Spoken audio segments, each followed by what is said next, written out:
L'histoire de Soundiata Keïta est une épopée fascinante qui raconte la vie et les exploits du fondateur de l'Empire du Mali au XIIIe siècle. Soundiata Keïta était un prince malinké qui, malgré sa difformité physique, réussit à surmonter les obstacles et à unifier les royaumes de l'Afrique de l'Ouest sous son autorité. Voici un résumé de son histoire, basé sur les sources disponibles 123. Soundiata Keïta naît en 1190 à Dakar-Djalan, dans le royaume du Mandin, d'un père roi, Naré Magane Konaté, et d'une mère bossue, Sogolon Condé.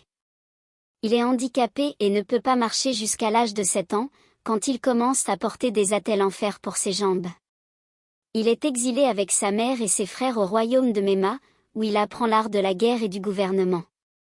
Pendant ce temps, son demi-frère, Dankaran-Toumani Konaté, devient roi du Mandin à la mort de leur père.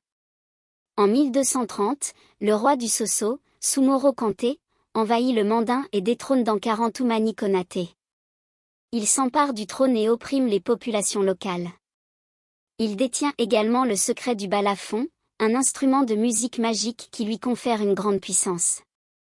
Les chefs des royaumes voisins font appel à Soundiata Keïta pour les libérer du joug du Sosso.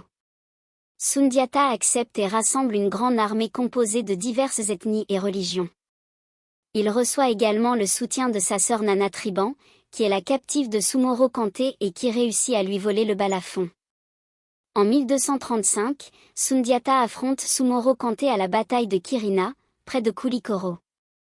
Il remporte une victoire décisive grâce à sa stratégie militaire et à sa maîtrise de la magie. Soumoro Kanté s'enfuit dans la montagne et disparaît. Soundiata Keïta devient le premier empereur du Mali. Il instaure une charte appelée la Charte du Mandène, qui garantit les droits et les devoirs des citoyens.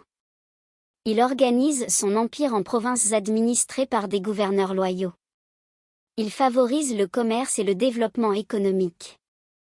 Il se convertit à l'islam tout en respectant les croyances traditionnelles. Il meurt en 1255 lors d'une expédition militaire sur la rivière Sankarani.